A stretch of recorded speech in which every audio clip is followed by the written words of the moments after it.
Finally ಒಂದು perfect match. ನಿಂಗೆ ಒಂದು ಪರ್ಫೆಕ್ಟ್ ಆಗಿ ನಿನ್ನ ಒಂದು ಮೆಸ್ಸಿನೆಸ್ ಎಂತ ಹೇಳಿದ ಒಂದು ನಿನ್ನ ಒಂದು ಮೆಸ್ಸಿನೆಸ್, ನಿನ್ನ ಒಂದು ಕ್ವಿಕ್ಕಿನೆಸ್ ಅಲ್ಲ, ನಿನ್ನ ಕ್ವಿಕ್ಕಿನೆಸ್ಸಿಗೆ ಒಂದು correct partner finally you have found, ಹಾಗೆ ಅಲ್ವಲ್ಲ, finally you have found a perfect partner for your quickiness ಅಂತಲ್ಲ, ಫಾರ್ ಯೋರ್ ಎಂತ ಹೇಳಿದ್ರು ಗೊತ್ತಾಯ್ತಾ.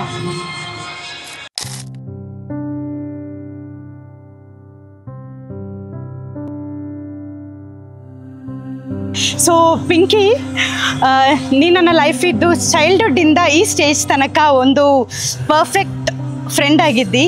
All these days, all these years, ನನ್ನ ಸ್ಯಾಡ್ ಮೂಮೆಂಟ್ಸಲ್ಲಿ, ಹ್ಯಾಪಿ ಮೂಮೆಂಟ್ಸಲ್ಲಿ, ಲೈಫಿನ ಎಲ್ಲ ಸ್ಟೇಜಸಲ್ಲಿ ಸಹ ನೀನು ನನ್ನಲ್ಲಿದ್ದಿ. ನನಗೆ ನೆನಪಿದ್ದಾಗದಿಂದ you have been a part of my life. So wish you a very very very happy married life.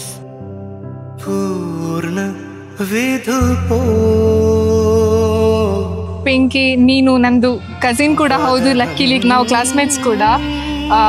Thank you for being the best. All the best all the best Karthik. ಅಮೃತಂ ನಿಯತಂ ಸದಾ, ಅಮೃತಂ ನಿಯತಂ ಸದಾ,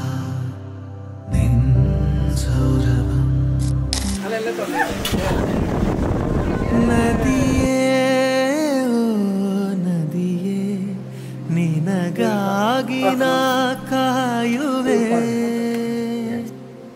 ದಿನವೂ